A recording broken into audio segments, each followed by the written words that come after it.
Okay, this is Kate, and she's doing well. Kate, do I have your permission to use this information for the benefit of other patients? Oh, sure. Excellent. Tell me kind of what you had, what we did, and what you got. Okay, long story short, about 40 years ago, I found out I was having occasional PVCs, which is just a early beat that kicks in once in a while with your heart. Not a big deal, wasn't treated, didn't have a problem. Years later, like now we're looking at 2007, I developed runs of PVCs, which is essentially VTAC, which is ventricular tachycardia, which can cause all sorts of problems if you leave them alone. So at that time I dropped my pressure, lost my color, felt really bad. Laid down, finally got it back together, and went home and thought about this for a while. I thought, well, maybe I need to go see my doc. So I did, had a stress test, had an echo, and had all sorts of suggestions. The one of which I kept and used was atenolol, which is a beta blocker. So atenolol really kind of knocks your socks off, puts you right to sleep. So I cut the dose because I was sleeping like 14 hours a day, which is ridiculous.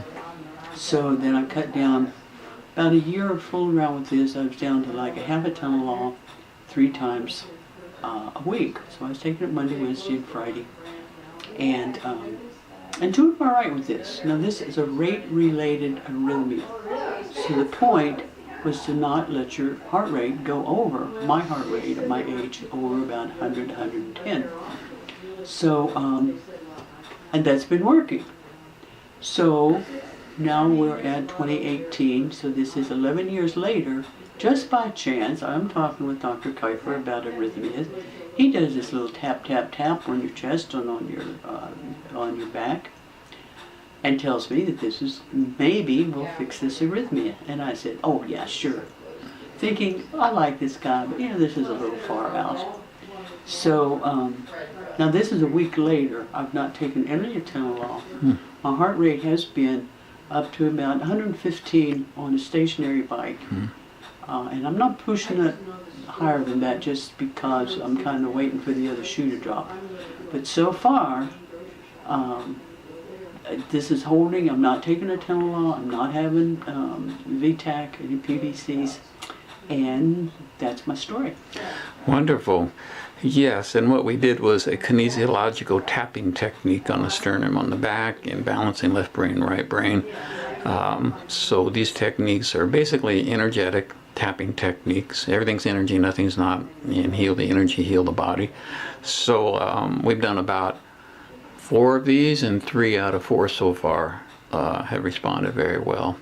All right, thank you. And again, we'll share this with people who obviously ask and about, hey, can you help this type of syndrome? So we've helped people in the past. And did you say they can contact you if they would like? Make sure this is a real testimony. It's up to you. Actually, how I would rather do that, have them get my number from you. Okay, be glad to. If that number comes from you, I would just be more than delighted to talk with them about this. How's that work? That's excellent. Thank you. All right. Thank you very much.